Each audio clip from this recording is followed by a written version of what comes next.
Yo, what's good, YouTube? ZAMCRO here, aka Scoot, back with the International Trainers League. So, it's been quite a while since I did a recap, and that's for a number of different things. First and foremost, the last one I did was Season 8, Week number 4, where I did the recap and the Scott take for that. And I skipped out on Week 5, 6, 7, 8, 9, 10, 11, and 12. The reason being, for the most part, was because March was hectic as a month in general for life, and not only that, but for Pokemon, especially the Draft League community. We went through March Madness and things like that. Actually, as soon as March Madness ended, tournament for March as well, which was a Little Cup tournament. So I've been quite busy, but at the same time, we also had a coach disappear,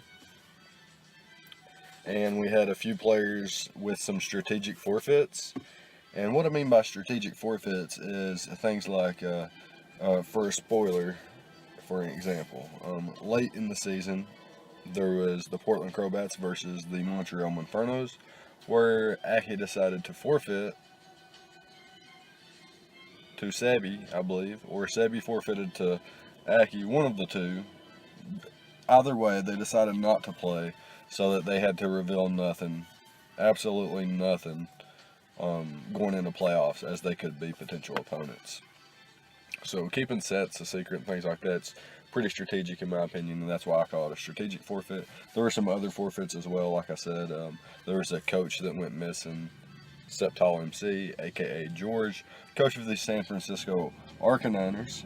At one point was sitting at 6-0. Actually vanished after his week 6 match. So hopefully he's okay. A little bit unfortunate. I could have covered 2 more weeks of his battle and things like that. But yeah, for a quick recap, and then we'll hop into I'm gonna recap the games really quick. Sorry if you guys can hear the traffic going by. It's really loud. It's really close to the highway. Anyways, I'm gonna go over week 5, week 6, week 7, week 8, week 9, week 10, week 11, and week 12 very briefly. And not all weeks even have 6 matches, thanks to some, forfeits, strategic forfeits, or just regular inactivity forfeits, whatever it may be. Some weeks do not have all 6 matches, so it will be rather brief. And once I go over all that, I will actually hop into some footage from some games that I thought were worth. I mean, not that the other ones weren't worth sharing. It was just that these particularly caught my attention. So going over week 5 first, we've got Sebi, who defeated Eric. So the Montreal Monfernos were able to pick up a win versus the Reno Reggies.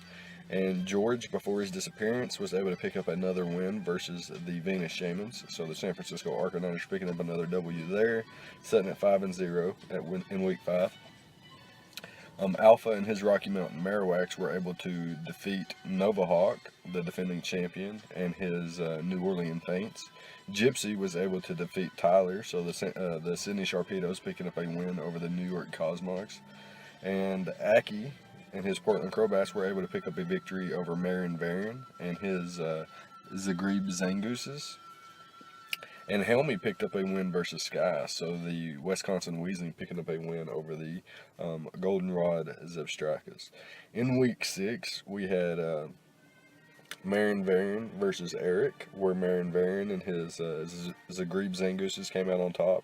Tyler and his his New York Cosmogs came out on top versus the Venus Shamans, coached by Carson. Sky was able to defeat Sebi in a week 6 match. Aki defeated Helmy, knocking Helmy off of his win streak he had going there. Gypsy was able to claim yet another win versus Nova Hawk. And George was able to pick up his 6th consecutive win versus Alpha before disappearing.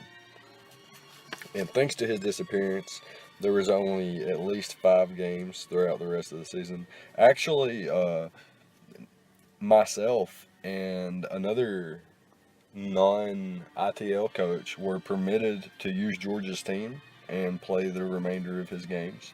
Sharon, obviously, we both couldn't play all of his games. But yeah, we were afforded to do that. Unfortunately, I wasn't able to schedule. I would have been facing off against Novahawk. I think one player, I think one player, Evan, was able to use Georgia's team. I'm not sure if he won his match or not, though. Either way, in week 7, we saw Marion Varian defeat Tyler. We saw Sebi defeat Novahawk. We saw Carson defeat Sky. And we saw Eric defeat Alpha, as well as Gypsy versus Aki, where Gypsy won, but it was a fantastic battle. I know the Aki forfeiting at the end and having a few mons left and things like that, and Keldeo really putting in the work. Kind of looked like a lopsided match, but the King seemed to be on his on the edge there throughout the match. So definitely a nice one there when you got the King facing off against the Goat, and the King picking up another victory there as well. So in week 8, we had Marion Varian versus Alpha Drops, where Marion Varian picked up another victory, and Gypsy King defeated Helmy, Aki defeated Nova, Carson defeated Sebi in what was like a 200 turn battle. It was insane, really. And Eric was able to defeat Tyler in what was it wasn't a lopsided match, but I do think Eric was in control. In week 9, we saw Sebi face off against Marion Varian. I think this was their second face off, and Sebi was able to pick up another victory. Helmy defeated Tyler. Alpha defeated Sky. And Gypsy was able to defeat Carson a second time this season, and Aki able to defeat Eric for a second time this season. This time a little bit more convincingly than he did last time. In week 10, we saw Novahawk defeat Tyler. We saw Marion Varian defeat Helmy. We saw Gypsy King defeat Alpha. And we saw Aki VGC defeat Carson, as well as Eric facing off against Sky's substitute. So Sky couldn't play in week 10. He got really, really busy towards the late end of the season there. And he had a substitute coach come in and play for him. And Eric was able to defeat Sky's substitute.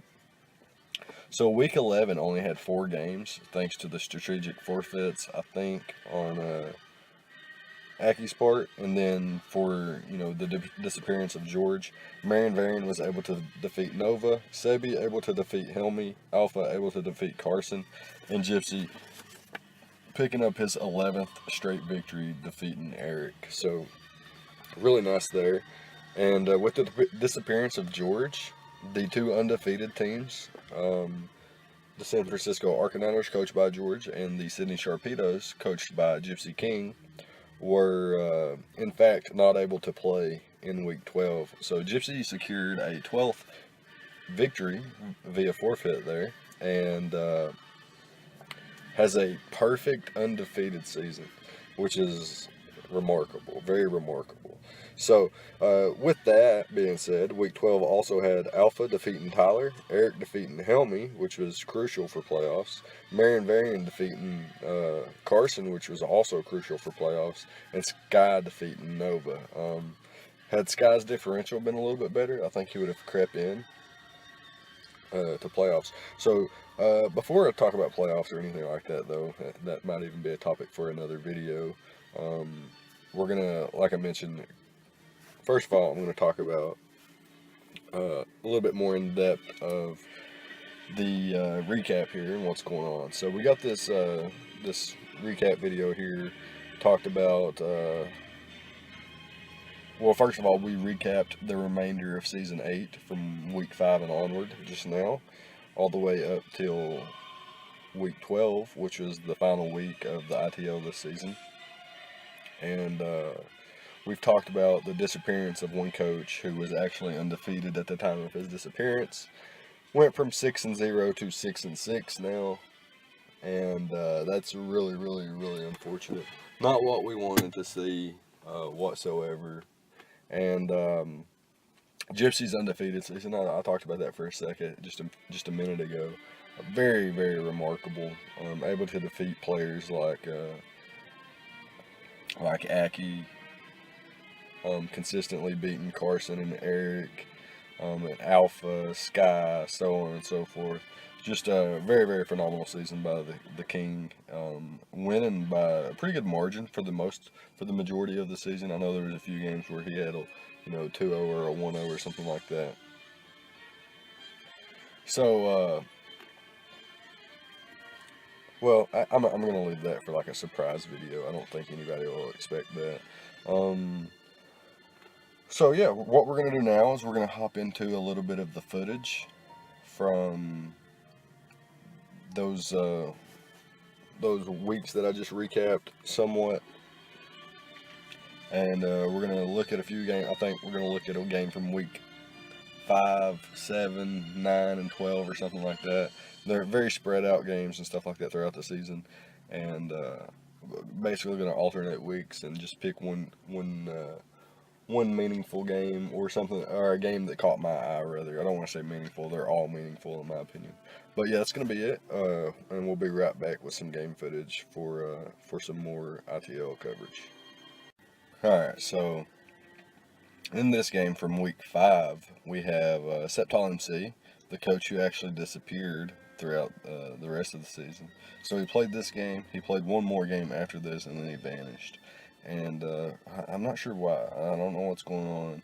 But going over this match because I think it's an example of how an opponent can over prepare for a certain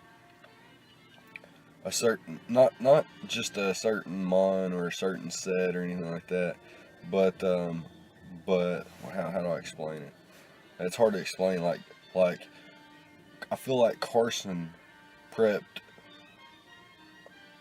more expecting his opponent's prep than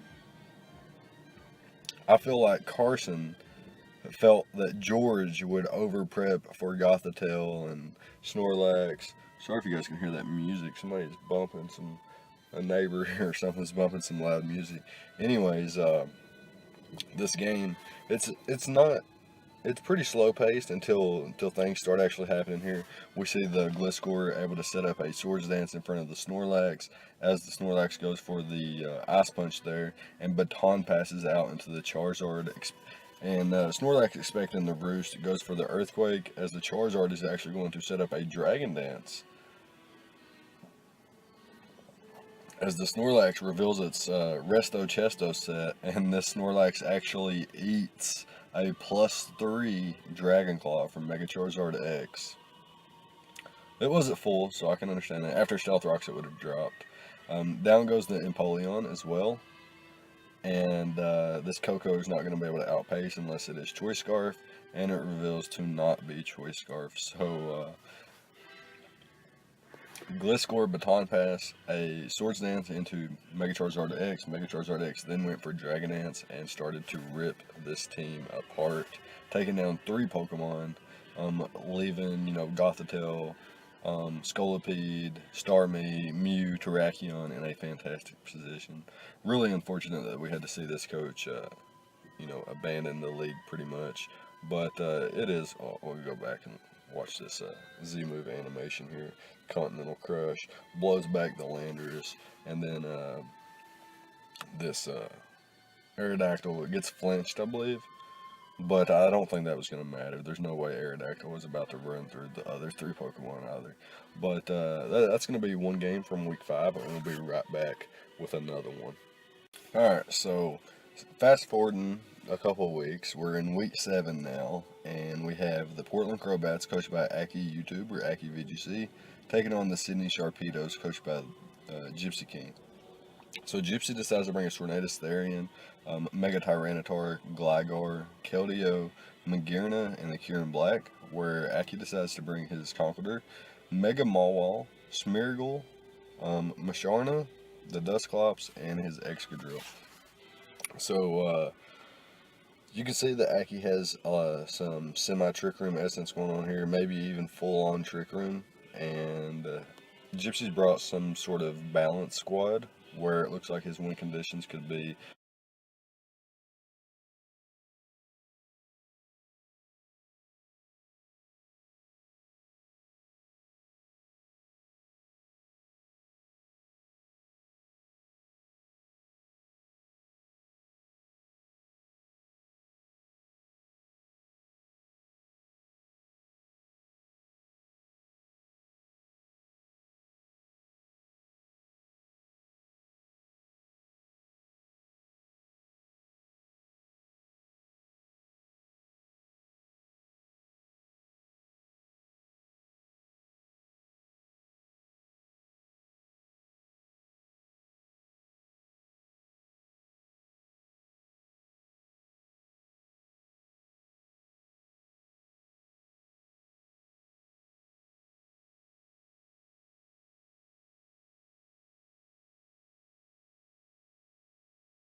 Alright, so the third game we're going to get into here is a game from, I believe, week 9, where we've got Marion Varon and his Grebe Zangooses taking on Helmy, where Helmy plays, coach of the Wisconsin Wheezing.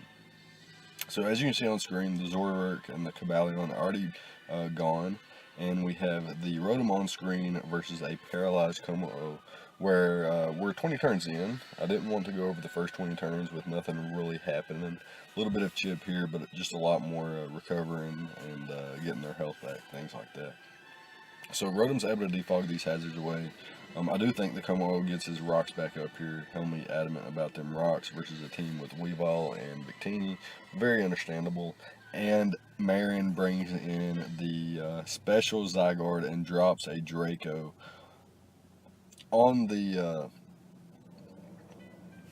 Como and stays in at -2 special attack to throw off a Tectonic Rage versus the Cloyster, which goes for the Shell Smash, and now is in a prime position to start taking lives, except the Weavile reveals to be a Choice Scarf variant and reveals the low kick, able to revenge kill Cloyster before it gets its train wreck going.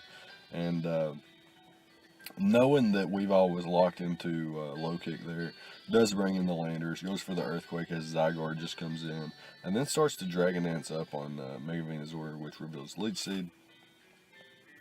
Gonna go for another Dragon Dance and Pain Split. So Pain Split's a really cool tech there. Marion Varon really using the Zygarde to absolute perfection this season, in my opinion, getting the absolute most out of it. And it's just been very phenomenal to watch. I've been enjoying this play and this player, I should say, a whole lot this season.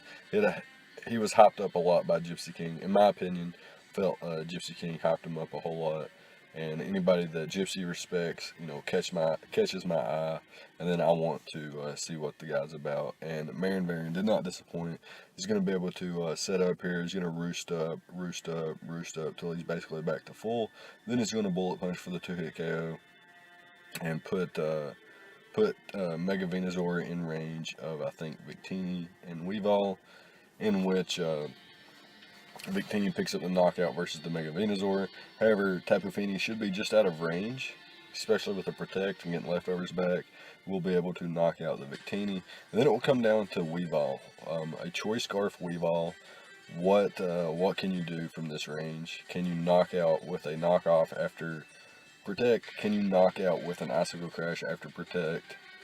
The man reveals Poison Jab. So he came prepared, and it's going to come down to a double Protect, and he does not get it. Well, I don't think it came down to that. He would have needed probably a triple Protect or something like that, quadruple even, to get out of range. I'm not sure what his investment was or his defensive investment on the Tapu Fini. But yeah, very nice match. Come down to the wire there. Really fun to see. So thought it was worth covering as well. And we'll get into, I guess, one more, and then we'll hop into the power rankings. So let's get into one more real quick. Alright, so that last game I covered was actually a Week 10 battle, Marion Varon versus Helmy. Here we got a Week 12 battle, again featuring Marion Varon, and the reason being is I wanted to showcase Servine. So you see that on screen there. Yes, we have a not fully evolved Pokemon here in the ITL, and we're going to see how Marion uses it. So both are going to lead off with their grass types. However, Marion's got the advantage here as he has a secondary grass type in the back. I'm just playing. So Gothitelle immediately gets the trap here. I'm not 100% sure this thing could be Shed Shell, but he's not switching, so he's more than likely trapped here. And the Gothitelle going to pick up the knockout with the Psychic. Went for the Hidden Power. I'm sure just scouting to see if he was Shed Shell and trying to catch the Scizor upon switch in. However, Gothitelle knocks out the Roserade the following turn with Psychic. Victini comes in to revenge kill the Goth with the V-Create, and then Coco goes straight for an attack as the Servine comes in, able to double out into the Swampert, scouting for the Supersonic Sky Strike, which would be the only way that Tapu Koko could break the Servine. So, MVP coming back in here, and Shaman doing no damage to it. This thing's going to be able to synthesis up, and I believe it reveals taunt on the following turns. So Servine's got a nice speed tier, it's got some nice bulk, and it's got a nice singular typing, as well as a great ability here with the Leaf Storm to back it up. Excuse me. So that looks fantastic if you just look at how much damage it's taken, or how little damage it's taken, I should say. Just phenomenal in my opinion. Able to boost up here, blows back a Tapu Koko. Just phenomenal, really. It's just, and now it really doesn't even serve a purpose in the match, but still stays in here to eat up a close combat from Hitmonlee. Unfortunately, missing the Leaf Storm, as it would have picked up another knockout.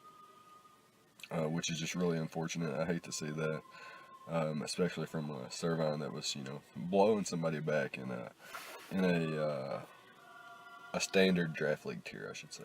So Rotom Wash goes down to the following close combat there, and to get chip damage off, he goes for the Mach Punch here. Chips the Scizor just a little bit. Bullet Punch obviously able to knock out the Hitmonlee after multiple defense drops, and in comes the Buzzwole, immediately goes for the bulk up, and the Swampert's going to have to, if he wants to, he does have to show Roar. So he does show Roar there. In comes the Shaman, which is a little bit unfavorable for the Swampert. Goes back into the Buzzwole though. Goes for the Drain Punch. I don't think he's going to try to set up here. No real reason to do that anyway. And Swampert actually tanks the hit and able to get a Scald off, which leaves Buzzwole at about half after poison damage and leftovers and stuff like that. Easily in Victini range. Victini comes in, clicks the V-Create. Has no problem picking up a knockout there. Should be able to do the same here with Shaman. But Marin Varen not going to risk anything. In comes the Snorlax off the Healing Wish, but Servine just reveals that taunt once again, able to taunt the Snorlax, prevent it from setting up or anything like that. And then the Victini going to be able to come in and 2-hit KO the Snorlax, and he won't be able to recover up because of the taunt from the Servine earlier. So fun game there to watch. Servine putting in the work. Really thought that was worth showing off here, how versatile these ITL players are and things like that. But yeah, that's going to be it for these matches and basically recapping the season. And we're going to hop into my end of the season power rankings going into the playoffs. So let's go ahead and hop into that. Alright, so in my opinion, the power rankings for the end of the season go in this order that you see on screen. At number 1, we had the Sydney Sharpedos at a 12-0 record, a perfect season, undefeated, contested many times, but undefeated nonetheless. The Sydney Sharpedos reign over the league as Gypsy King. Shows us exactly why the term King is in his name, in the title of his name. Favorite for the title going into playoffs. He has earned himself the number 1 seed as well as a bye round for playoffs. So he does not have to play in round 1. He will meet somebody in round 2 though. At number 2 we have the Portland Crowbats, but despite being number 2, thanks to the way the league works with 2 conferences, 2 divisions per conference, the number 2 team by record and standings sitting at 8-4 with a plus 19 differential, just above the Montreal Infernos, who also set at 8-4, but with a plus 18 differential. So by 1 point, the Portland Crowbats have outscored, outpointed the Montreal Infernos. However, the Montreal Infernos are not, the Portland Crowbats are in the same conference as the Sydney Sharpedos, and therefore did not get one of the top 2 seeds, despite being number 2 in the power rankings. So, the number 3 position, the Montreal Infernos, did actually, since they're in the opposing conference, the Kanto Conference, they did grab the number 2 seed, as well as a bye round for round 1 of the playoffs. However, by season performance and statistics, record, standings and differential, the Montreal Infernos pull in at 3, which is not bad whatsoever, behind the King and the GOAT. Next up, we have the Reno Reggies sitting at number 4. Eric and his Reno Reggies have played fantastic all season. Actually gave me a newfound love for Mega Kangaskung, which is awesome. So hopefully I can draft that in the future. At number 5, we have the Wisconsin Weezing, coached by Helmy, who went on a tear this season. Actually knocking off some players that I didn't expect him to defeat. Not saying that he's not as good as those players, but I just felt those players were consistently playing at a higher level. But he definitely came to play this season, earns that 5th spot, and it's the 6th spot for the top 6 seeds. We have the Zagreb Zangooses, coached by Marin Varon, who for the most part of the season sat down around the 10 through 12 mark, able to pick up some steam towards the end of the season though, rolling all the way into that number 6 spot. Given that maybe if the San Francisco Arcanines didn't disappear, Septime or George, whatever you want to call him, if he didn't disappear, arguably he could have been in the top 6. I believe his record was still, despite forfeiting half of the season, he was still sitting at a 6-6 record, the same as the Reno Reggies, the same as the Wisconsin Weezings, the same as the Zagreb Zangooses, the same as the Goldenrods of Strikers, all sitting at 6-6. And George, I believe, had a better differential. However, he was not a part of the half of the season, so his performances could not be power ranked as well. So he did drop out of the top 6. And I guess speaking of that, we're going to go ahead and skip number 7, go straight to number 8, to the Goldenrods of Strikers, coached by my man Skyrise. Played fantastic for the games that he was focused on. I believe he had a misclick in 2 of his games that I know he was focused on, and then for the the remainder of the season, he either had a substitute playing for him, he was forfeiting, or in a position to forfeit, or played a late game. He had a couple late games. He had a game forfeited to him by Aki, who's still sitting at number 2 despite a forfeit there, which is pretty fantastic and remarkable for the GOAT. Anyways, at number 9, we have the Rocky Mountain Marowaks. Number 10, we have the Venus Shamans.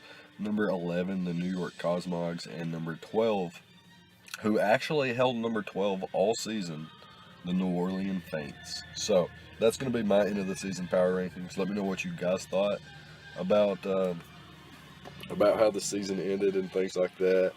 And let me know what you guys think about power rankings. Do you have your own power rankings or whatever? If you disagree, agree, leave that down below in the comment section, things like that. But yeah, that's going to be it. And we're going to have more ITL content coming. We're going to have a couple surprise videos, and then we're going to have, of course, another Scott take coming. I'm going to do a catch-up kind of thing like I did for the recap and power rankings. I'm going to go through and find maybe 4, I'm going to look for 5 hot sets and 5 worst plays from weeks 5 to 12, and just combine it into like a one Scott take. But yeah, we have that coming. We have 2 surprise videos coming, and then we're going to have the playoff overview and my playoff pick'ems come out soon. So look forward to that. Let me know what you guys thought about the season. Let me know what you guys think about these analyst videos, whatever you want to call them. And yeah, all the good stuff. Yeah, leave a like, comment, subscribe, all the good stuff, and I'll see you guys next time. Thank you for watching.